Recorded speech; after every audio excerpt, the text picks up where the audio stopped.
Aba, nagpaula ng Golden State Warriors ng 28 3-pointer versus Sacramento Kings. Sa first half pa lang ay marami na ang nakatira mga idol. At isa itong magandang senyales para sa kanilang kupunan. Kahit na ito'y preseason lamang at siguradong hindi magiging counted yan, ang performance na ito ng Golden State Warriors ay parang preview na para sa regular season sa official games ng NBA na kaya nilang makagawa ng ganyang karaming tres. Aba, kung tutuusin ay nalampasan na sana ng Golden State Warriors yung kanilang franchise record sa regular season na nakapasok sila ng 27 3-pointers. Grabe to. Si Buddy Hield meron siyang 6 na 3 out of 7, si Kuminga 4 out of 7, si Melton 4 out of 9, Steph Curry 3 out of 6, Lindy Waters 3 out of 5, Draymond Green 2 out of 3, Podziemski 2 out of 4, and Moses Moody 2 out of 6.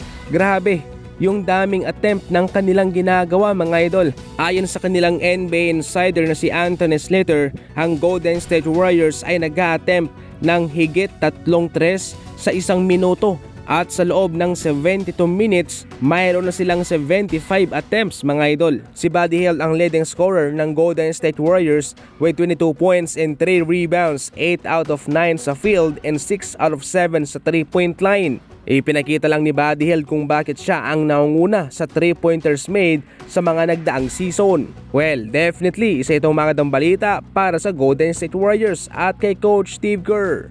Usap-usapan sa ngayon ang pagrereklamo ni LeBron kung bakit kinakailangan pang lumipad sila papuntang Milwaukee Bucks para maglaro sa isang preseason na laban. Sinampalamang kaagad siya ng realidad ng isang netizen at sinabihan kung hindi kayo lilipad, kung kayo'y sasakay ng sasakyan, aba siguradong aabutin kayo ng 29 hours at kaya pag-isipan mo LeBron kung ano yung sinabi mo. Mas mabuti na nga na lilipad kayo. Kung pre-season, walang masyadong galawan dyan at hindi naman pagod ang Lakers, especially si LeBron, considering na ilang araw din naman yung lumipas bago sila lumipad papuntang Milwaukee. At heto pa, dapat na magpasalamat na lang itong si LeBron na hindi sila pumunta ng Abu Dhabi na siyang ginawang ngaho ng Boston Celtics at ng Denver Nuggets. E di kung tutuusin ay mas malapit itong binahe ni LeBron. Ang kanya lang siguro dito ay dapat hindi sila bumiyahe. Ito yung mga senyales na tumatanda na si LeBron mga idol.